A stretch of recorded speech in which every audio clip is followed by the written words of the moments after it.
大家好，这里是灵动生活。今天给大家分享一个非常实用的一个小技巧。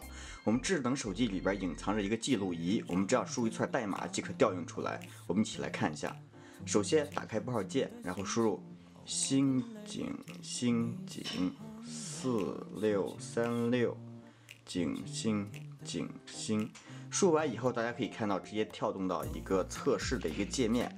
当然，我们可以点击第4项使用情况统计数据。